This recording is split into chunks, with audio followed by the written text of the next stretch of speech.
Well, with the rise of gas prices and the situation in Ukraine, it seems like that the Keystone Pipeline is once again risen to the consciousness of the American mind. Most Americans have no doubt heard of the Keystone Pipeline, but I'm pretty certain that very few Americans actually even understand it. The Keystone Pipeline is actually a rather unique engineering project and seems to be born out of the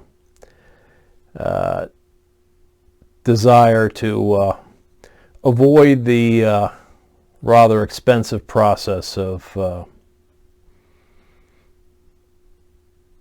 extracting petroleum from tar sands and responsibly dealing with the byproducts of that. In Alberta, Canada, there's a very large deposit of oil contained in what are known as tar sands. And unlike in a conventional oil field where oil will be pumped in liquid form from a deposit under the ground, tar sands pretty much are strip mined. And in order to extract the petroleum, you have to use a great deal of very hot water. And for any given amount, let's say 1 million barrels of oil, you're going to be using 125 million to perhaps even 200 million gallons of water to extract that oil.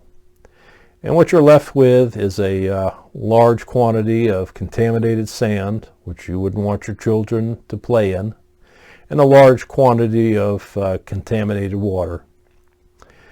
And of course, to dispose of this material or to clean it up, essentially, is a rather expensive process.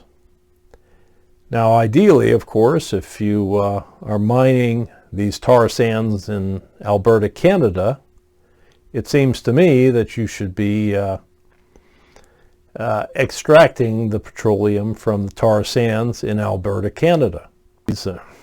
Obviously, you would have whatever companies were extracting that, and the Canadian government who would be responsible for making sure that the waste products were properly mitigated. Now, with the Keystone Pipeline, the intention is basically to take these tar sands, put them into a semi-liquid form, transport them through a pipeline where they would be refined in the United States. And of course, not only are you importing the petroleum into the United States, but you're also importing the same problem in terms of waste disposal as you would have in Alberta, Canada. And that would be the contaminated water, which essentially would have to be drawn from sources within the United States, which would also may well deprive farms from irrigation water, may deprive municipalities from this water. And then, of course, you create a waste product that you have to deal with. And that would be contaminated water and contaminated sand. So the Keystone Pipeline is not really a practical project unless, of course, it's done without the intention of actually dealing with the polluting byproducts.